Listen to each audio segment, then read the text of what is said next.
Welcome dear student. आज हम लोग इंजीनियरिंग मैथ्स के topic unit step function and direct delta function को स्टडी करने जा रहे हैं।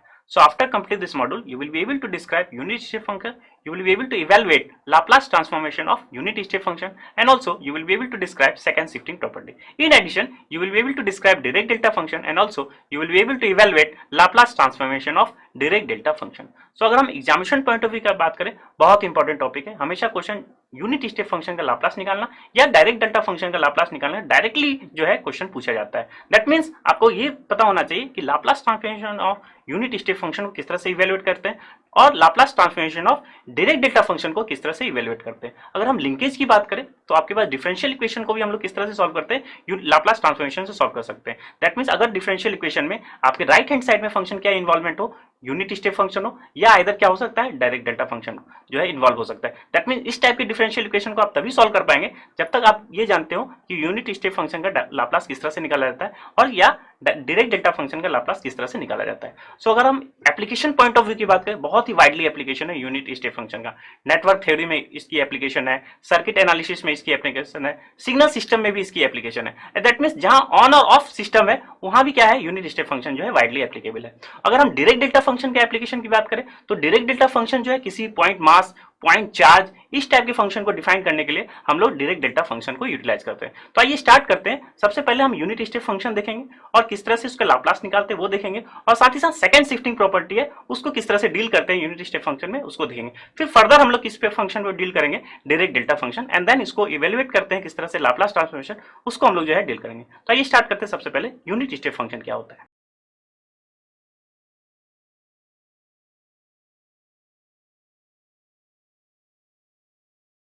So what is unit step function. तो अगर मैथमेटिकली हम यूनिट स्टेप फंक्शन को डिफाइन करें तो यूनिट स्टेप फंक्शन को हम लोग किससे रिप्रेजेंट कर रहे हैं, u t of t minus a. और ये किस तरह से डिफाइन होता है, अगर टी लेस देन ए है तो यूनिट स्टेप फंक्शन की वैल्यू क्या है, जीरो, और t greater than equal to a है तो यूनिट स्टेप फंक्शन की वैल्यू क्या है, दैट मीन्स ऑन और ऑफ। अगर देखिए जब तक टी लेस देन ए है तो आपका सर्किट क्या है, मान के चलिए जीरो करंट फ्लो हो रहा है या वोल्टेज नहीं है आपके पास। लेकिन जैसे ही अगर आप टाइम विद इन टाइम अगर ए पर पहुंच जाता है तो आपके पास जो वैल्यू है यूनिट स्टेप फंक्शन की वो क्या हो जाती है, वन हो जाती है। दैट मीन्स ऑन और ऑफ सिस्टम जहां भी इन्वॉल्वमेंट होता है वहां हम किस टाइप के फंक्शन यूटिलाइज करते हैं, यूनिट स्टेप फंक्शन को यूटिलाइज करते हैं। तो अगर हमारे पास क्या है, फंक्शन है एक डिसकंटिन्यूअस फंक्शन है क्योंकि टी लेस देन ए पे क्या है, जीरो, और t greater than equal to a पे क्या है, वैल्यू जीरो, वन है। तो अगर हम इसका ग्राफ देखें तो किस तरह से ये इसका ग्राफ बन रहा है। सो हम इसका अगर ग्राफ देखें तो T less than zero, that means ये अगर हमारे पास टी का फंक्शन है और ये क्या है, यूनिट स्टेप फंक्शन का फंक्शन है। तो टी लेस देन जीरो पे वैल्यू क्या है, जीरो, लेस देन ए, जब तक टी लेस देन ए वैल्यू क्या है, जीरो, और जैसे ही टी इक्वल्स टू ए होता है तो वैल्यू क्या हो जाती है, ए हो जाती है आपके पास। सपोज ये दिस इज योर वन, तो ए पे वैल्यू क्या है, वन, और ए ग्रेटर देन पे भी वैल्यू क्या हो जाती है आपके पास, वन वैल्यू मिलती हुई चली जा रही है। इस टाइप के जो फंक्शन है इसको हम लोग क्या कहते हैं, यूनिट स्टेप फंक्शन कहते हैं। तो आइए किस हिसाब से इसका हम लोग लाप्लास ट्रांसफॉर्मेशन किस हिसाब से करते हैं उसको देखते हैं।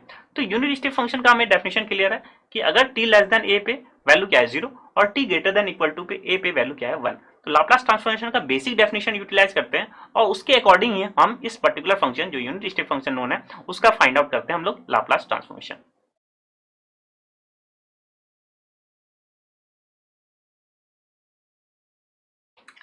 सो सिंस लाप्लास एफ टी क्या होता है हमारे पास, जीरो टू इन्फिनिटी ई की power minus s t f t D T होता है। ये हमारे पास सिंपल जो लाप्लास ट्रांसफॉर्मेशन का जनरल डेफिनेशन है। हमारे पास एफ टी की वैल्यू क्या है आपके पास, unit step function.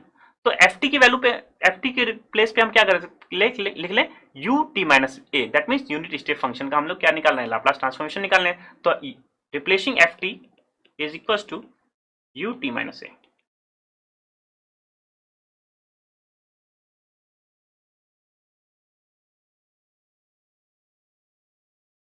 Therefore Laplace u t minus a की जगह क्या हो जाएगा, जहां जहां एफ टी है उसके प्लेस पे क्या हो जाएगा, यू टी माइनस ए हो जाएगा। Now we have to integrate this function zero to infinity e की power minus s t u t minus a. और अभी हम लोगों ने देखा है कि यू टी माइनस ए का डेफिनेशन क्या है, या तो इसकी वैल्यू जीरो है या तो इसकी वैल्यू वन होती है। तो इस इंटीग्रेशन को हम किस में ब्रेक करें, t लेस देन ए और t greater than equal to a में। That mean less than a means 0 to a integrate करें सबसे पहले और फिर प्लस करके क्या करें a टू इंफिनिटी। तो इस इंटीग्रेशन को हम लोग क्या कर रहे हैं, 0 टू इंफिनिटी को, इंटीग्रेशन का रूल है अगर आप 0 टू इंफिनिटी इंटीग्रेट करना है तो इसको 0 टू a और a टू इंफिनिटी में हम इसको क्या कर सकते हैं, ब्रेक कर सकते हैं। क्यों ऐसा ब्रेक कर रहे हैं, क्योंकि यूनिट स्टेप फंक्शन क्या है, उस इंटीग्रेशन उस पर्टिकुलर लिमिट पे वैल्यू क्या है 0 है और अबव a पे वैल्यू क्या है आपके पास जो है इक्वल्स टू क्या है 1 है, उसको हम लोग क्या कर सकते हैं, यूटिलाइज कर सकते हैं। तो हम लोगों ने क्या किया, 0 टू इन्फिनिटी को ब्रेक करने के लिए क्या किया, 0 टू a में इंटीग्रेट किया और फिर a टू इन्फिनिटी में इंटीग्रेट करें, किस फंक्शन को, जो गिवन फंक्शन है।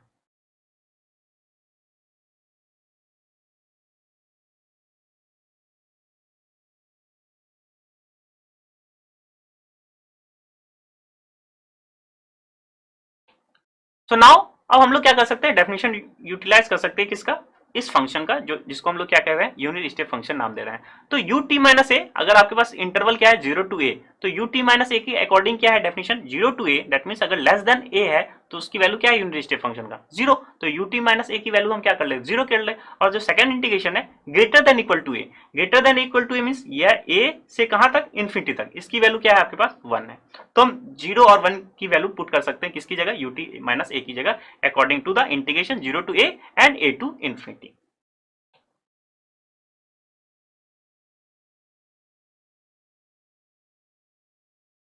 तो ओवरऑल हम लोग ने किसको फंक्शन यूटिलाइज किया, यूनिट स्टेप फंक्शन को यूटिलाइज कर लिया। तो इसकी वैल्यू क्या हो गई 0, 0 टू ए में, और a टू इन्फिनिटी में क्या होगी 1। नाउ अब ये क्या है, सिंपल इंटीग्रेशन है, इसकी वैल्यू तो क्या है, एक फंक्शन का ही प्रोडक्ट हो जा रहा है 0 से, तो इसकी वैल्यू तो 0 हो गई हमारे पास। और इसमें किसका इंटीग्रेशन हमने सॉल्व करना है, हमें a टू इन्फिनिटी e की power minus s T D T का।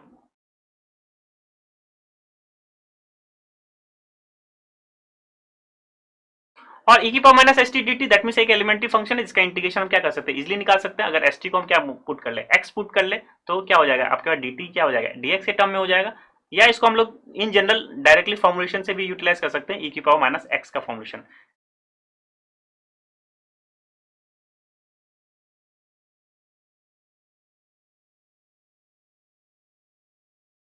सो ओवरऑल हम किसका इंटीग्रेशन कर रहे हैं, e की power minus x dx by s का इंटीग्रेशन कर रहे हैं, क्योंकि हमने क्या किया, st की वैल्यू पे हम x रख लिए और dt की जगह क्या पुट कर लिए, dx बाय s पुट कर लिए। तो इंटीग्रेशन को अभी हम a टू इन्फिनिटी ही रहने देते हैं, क्योंकि बाद में हम क्या करेंगे, हर x की जगह हम st रख लेंगे। तो इंटीग्रेशन हम क्या कर लेंगे, अपर लिमिट a और अपर लिमिट क्या हो जाएगा इन्फिनिटी, और लोअर लिमिट क्या कर लेंगे, a पुट कर लेंगे। तो बोला इसका इंटीग्रेशन तो आसान है, e की पावर माइनस एक्स का इंटीग्रेशन क्या हो जाएगा, e की पावर माइनस एक्स, और फिर माइनस का इंटीग्रेशन क्या हो जाएगा, माइनस।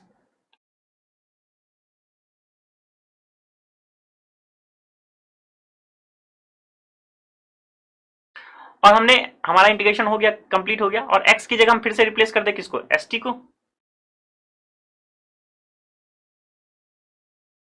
नाउ अब हमारे पास इसको लिमिट की वैल्यू क्या कर ले, a to infinity, lower limit a और अपर लिमिट क्या है, इन्फिनिटी है। तो इसको यूटिलाइज कर ले, तो अपर लिमिट रखेंगे तो क्या हो जाएगा, e की power minus infinity minus e की पावर क्या हो जाएगा, a t।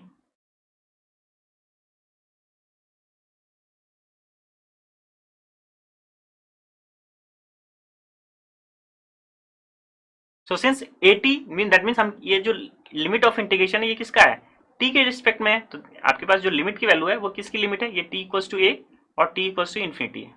तो हम लोगों ने इन्फिनिटी रखा तो e की पावर माइनस इन्फिनिटी, और t की जगह पे क्या रखला, लोअर लिमिट क्या है आपके पास a है, तो ओवरऑल क्या हो जाएगा, as हो गया। और e की पावर माइनस इन्फिनिटी क्या होता है, 0 होता है।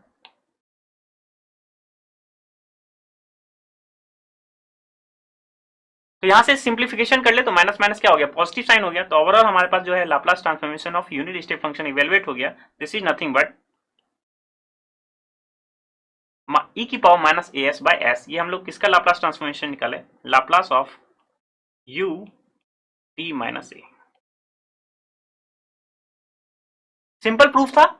आई होप इसको आप लोग जो है एज ए जो टेबल बना चुके होंगे, साइन का, कॉस का, e की पावर at का, t की पावर n का, वहां ये टेबल में फिर से आप मेंशन कर दीजिए Laplace of u t minus a. अगर डायरेक्टली आपको याद है तो कोई भी फॉर्मुलेशन जब भी इन्वॉल्वमेंट होता है u t माइनस ए का, आप डायरेक्टली इसको क्या कर सकते हैं, यूटिलाइज कर सकते हैं। तो अपने नोटबुक में Laplace of transformation of u t minus a की जगह क्या रखेंगे, e की power minus s as by s।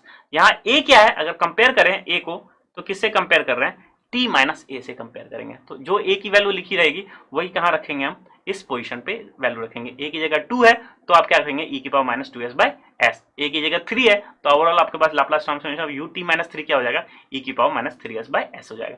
तो आई होप आपको यूनिट स्टेप क्लियर हो गया होगा। यूनिट स्टेप किस तरह से निकालते हैं, Laplace transformation of unit step function जो है इवेल्युएट किस तरह से आया है यूनिट स्टेप फंक्शन का। सिंपली हम क्या किए, डेफिनेशन को यूटिलाइज किए कि इस पर्टिकुलर जो लाप्लास ट्रांसफॉर्मेशन है वो क्या था, 0 टू इन्फिनिटी था, उसको हम लोगों ने ब्रेक किया 0 टू a और a टू इन्फिनिटी में। तो 0 टू a में क्या हो गया, फंक्शन की वैल्यू 0 हो गई और a टू इन्फिनिटी में फंक्शन की वैल्यू क्या हो गई, 1 हो गई। और सिंपल इंटीग्रेशन किसका था, e की पावर माइनस एस टी का। तो सिंपल इंटीग्रेशन e की पावर माइनस एस टी का क्या हो गया, e की पावर माइनस एस टी और डिवाइड बाय माइनस एस। और लिमिट है आपके पास t equals to a to t equals to infinity, इसको upper limit minus lower limit लगाने के बाद, और यहाँ हमने क्या यूटिलाइज किया, e की पावर माइनस इन्फिनिटी को क्या वैल्यू पुट किया, 0, जो हम लोगों ने अभी भी लर्निंग आउटकम में भी देखा हुआ है। जब e की पावर माइनस एस टी का फॉर्मेशन आता है तो e की पावर माइनस इन्फिनिटी क्या होती है, 0। ये क्यों होती है, क्योंकि अगर आप एक्सपोनेंशियल फंक्शन अगर आप खींचेंगे तो e की पावर इन्फिनिटी क्या हो जाती है, आपके पास इन्फिनिटी होती है। इस हिसाब से आपके पास जो है जे कर्व, जिसको हम लोग एक्सपोनेंशियल कर्व कहते हैं, तो जब e की पावर इन्फिनिटी तो अगर रेसिप्रोकल लेंगे तो देखेंगे e की पावर माइनस इन्फिनिटी क्या हो जाएगा, टेंडिंग टू 0 हो जा रही है। तो इसको यूटिलाइज करने के बाद हमारे पास Laplace transformation of u t minus a की वैल्यू इवेलुएट हो गई। सो स्टूडेंट, हम लोगों ने पहला आउटकम अचीव कर लिया, that means describe unit step function. हम लोगों ने यूनिट स्टेप फंक्शन को डिफाइन कर लिया, मैथमेटिकली यूनिट स्टेप फंक्शन को किस तरह से डिफाइन करते हैं, और साथ ही साथ ये इवेलुएट कर लिया कि Laplace transformation of unit step function क्या होती है। अब हम लोग ये डिस्कस कर रहे हैं कि अगर आपके पास एक एग्जांपल हो, एग्जांपल को कंसीडर कर रहे हैं कि यूनिट स्टेप फंक्शन को किस तरह से जो डील भी करते हैं, और साथ ही साथ हम लोग किस प्रॉपर्टी को डील करेंगे, सेकंड शिफ्टिंग प्रॉपर्टी को डील करेंगे। तो इससे पहले let's have your knowledge check.